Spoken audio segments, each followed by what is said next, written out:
Olá, aqui é a Helga.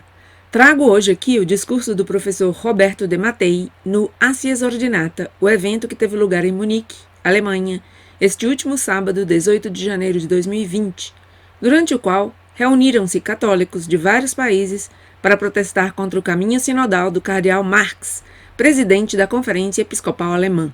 O professor Roberto de Mattei, acerca de quem eu já trouxe mais de um vídeo ao meu canal, é historiador da Igreja Católica e dirige a revista Radicii Christiani e a agência de informação Corrispondenza Romana.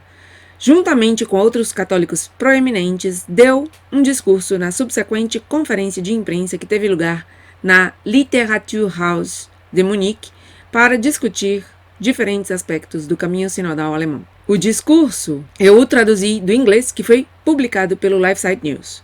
Intitula-se Apelo aos católicos alemães contra o Kirchensteuer e diz assim: faço um apelo aos católicos alemães pedindo-lhes que parem de pagar o chamado Kirchensteuer, a retirada de uma parte de sua renda com base em sua convicção religiosa. É inadmissível que a única maneira de isentar-se dessa retirada forçada seja por uma declaração obrigatória de abandono da igreja, o Kirchenaustritt, que é automaticamente seguida de uma excomunhão de fato. A Conferência Episcopal Alemã decretou que aqueles que assinam o Kirchenaustritt não possam mais confessar-se, receber a comunhão ou a confirmação e, quando morrerem, não poderão receber um funeral católico.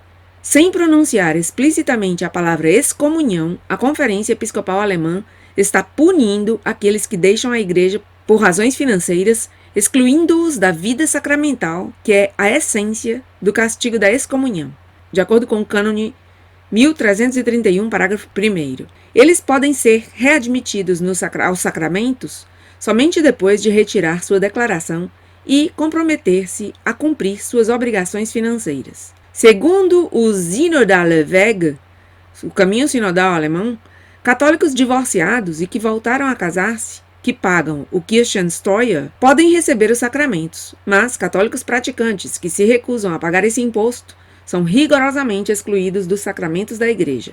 Hereges e cismáticos notórios, incluindo padres e bispos, não são sancionados, enquanto o castigo da excomunhão é aplicado a um ato que, mesmo nos piores casos, se qualifica meramente como um ato de desobediência leiga, contra o qual o direito canônico não prevê punição. É verdade que o dever de apoiar materialmente a igreja faz parte da tradição católica e foi incluído no novo Código de Direito Canônico, nos cânones 222, parágrafo 1º e 1260. Mas a tradição da igreja nunca considerou que a violação desse dever seja um crime punível em si mesmo e o Código não cita nenhuma penalidade contra quem o transgride. A menos que se argumente que o que está sendo sancionado não é a recusa de pagar o imposto, mas o ato de renúncia da Igreja Católica, assimilado ao crime de cisma ou apostasia, que o Código pune com excomunhão latae sententiae, cânone 1364, parágrafo 1. Mas o Kirchenaustritt, para ter relevância canônica, deve ser uma escolha livre e consciente, e não um ato ao qual alguém é forçado porque por qualquer motivo quer evitar pagar um imposto injusto. Por seu lado, o Estado alemão está agindo em contradição com sua Constituição, Grundgesetz, que garante a não discriminação dos cidadãos por causa de sua religião. Um Estado não confessional não tem o direito de interferir na esfera privada dos cidadãos, sabendo que a consequência de indicar sua fé religiosa às autoridades eclesiásticas será a perda de dinheiro ou outras sanções canônicas graves. Nessa situação, a autoridade civil está agindo como o braço secular da igreja. A igreja, por seu turno, sacrifica o direito fundamental do cristão de que o Estado não se intrometa em questões que dizem respeito à fé e à moral e que violam a liberdade religiosa dos fiéis, forçando-os a fazer uma declaração pública, renunciando a ser membro da igreja por razões meramente econômicas. O critério de pertencer à Igreja Católica é baseado no dom da fé que todo católico recebe no momento do batismo e não pode ser reduzido ao pagamento de um imposto. Somente uma instituição profundamente secularizada pode igualar o fato de alguém pertencer à igreja ao pagamento de uma parte da sua renda. A igreja alemã, economicamente rica, mas espiritualmente cada vez mais pobre, parece, aos olhos do cristão, um aparato burocrático e corporativo sujeito à opinião pública e às autoridades civis. Além disso, quem subordina a vida sacramental ao pagamento de um imposto cai no pecado da simonia. Atos 8, 5-24. A venda de bens espirituais que caracterizou todas as épocas de grandes crises na igreja. O nome Kulturkampf é lembrado na história como a perseguição contra os católicos realizada pelo chanceler Bismarck nos últimos 30 anos do século XIX. O teórico comunista Antônio Gramsci reivindicou, por sua vez, um novo Kulturkampf contra a Igreja Católica, nunca imaginando que aqueles que realizariam seu plano de secularização da sociedade seriam os próprios bispos.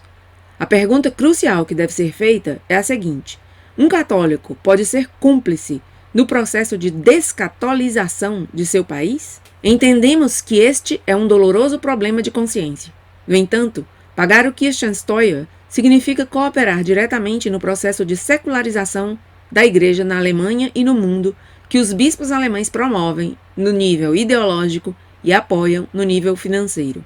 Pagar o Kirchensteuer significa, nesse momento, apoiar o Synodalen Weg, o caminho sinodal alemão. Por esse motivo, a recusa em apoiar financeiramente a Conferência Episcopal Alemã não significa dar as costas para a Igreja, e menos ainda significa abandonar a fé católica, mas, na verdade, é a maneira de defendê-la, e é o bem da Igreja, não apenas da Igreja na Alemanha, mas da Igreja Universal, que nos impele a fazer um apelo aos católicos alemães. Parem de pagar o Kirchensteuer. Colocamos esse apelo aos pés de Maria, patrona Bavariae, ela que é a invencível protetora da Alemanha e a mãe da Igreja. Nota bibliográfica. O mais convincente estudo do Kirchensteuer foi realizado pelo teólogo e canonista suíço Monsenhor Eugênio Coreco, que nasceu em 1931 e morreu em 1995. Dimettersi dalla Chiesa per ragioni fiscali. O principal documento sobre o abandono da Igreja Católica é o Actus Formalis Defectionis ab Ecclesia Catholica, emitido em 13 de março de 2006 pelo Conselho Pontifício para Textos Legislativos. E assim termina a intervenção do Dr. Roberto de Mattei no Acies Ordinata, que ocorreu esse último sábado. Nada mais pelo momento, obrigada por estar aí e até meu próximo vídeo.